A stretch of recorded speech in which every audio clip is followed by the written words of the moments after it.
সঁচাকৈ যোৱা পৰহিৰ যিটো ঘটনা সাংবাদিক কৰ্মীসকলক আক্ৰমণ কৰা তেওঁলোকৰ বাহন জ্বলাই দিয়া কমপ্লিটলি অগণতান্ত্ৰিক দুষ্কৃতকাৰী সকলো সময়ত এইবিলাকেই চেষ্টা কৰে তাৰ বাবে আমি গৰিহণা দিছোঁ আৰু আপোনালোকৰ আজি যিটো সাংবাদিক বন্ধুসকলৰ আজি যিটো ধৰ্মঘট অসমৰ প্ৰাণৰ শিল্পী জুবিন গাৰ্গ আৰু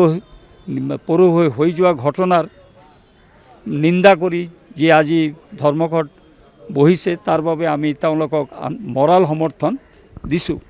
আৰু তেওঁলোকৰ যদি বৃহত্তৰ আন্দোলন হয় তাত আমাৰ সমৰ্থন থাকিব কিন্তু এটা কথা ঠিক সাংবাদিকক নিগ্ৰহ কৰা তেওঁলোকক আক্ৰমণ কৰা তেওঁলোকৰ বাহন জ্বলাই দিয়া এটা কমপ্লিটলি এটা অগণতান্ত্ৰিক পৰিৱেশ ঘূৰাই অনাৰ কাৰণে কিছুমান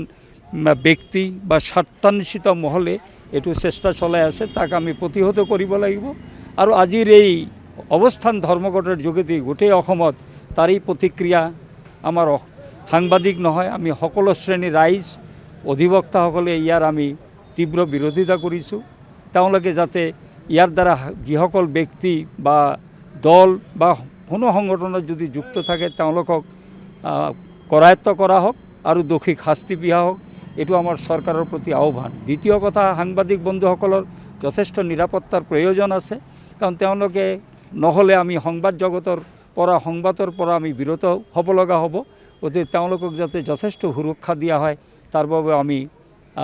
চৰকাৰক দাবী জনাইছোঁ 3 নম্বৰ কথা হ'ল যাতে এনেকুৱা ঘটনা দুবাৰ পুনৰাবৃত্তি নহয় তাৰ বাবেও আমি চৰকাৰৰ দৃষ্টি আকৰ্ষণ কৰিছোঁ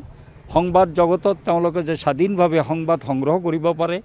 এই সংবাদ তেওঁলোকে বিতৰণ কৰিব পাৰে মানুহৰ মাজত লৈ আহিব পাৰে কাৰণ অসমৰ যিটো বৰ্তমান অৱস্থা এই সাংবাদিকসকলৰ ভূমিকা আমি অস্বীকাৰ কৰিব নোৱাৰোঁ তেওঁলোকে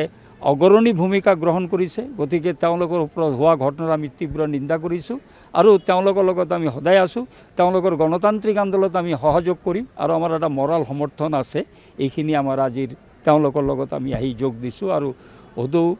ধুবুৰী উকিল সন্থাৰ তৰফৰ পৰা মই নিজেও আহিছোঁ আৰু তেওঁলোকৰ লগত আছোঁ 2 ঘণ্টীয়া ধৰ্মঘট সফল হওক এয়া আমাৰ বক্তব্য যিকোনো খবৰৰ বাবে যোগাযোগ কৰক 7099017330 লগতে 7099017110 নম্বৰত।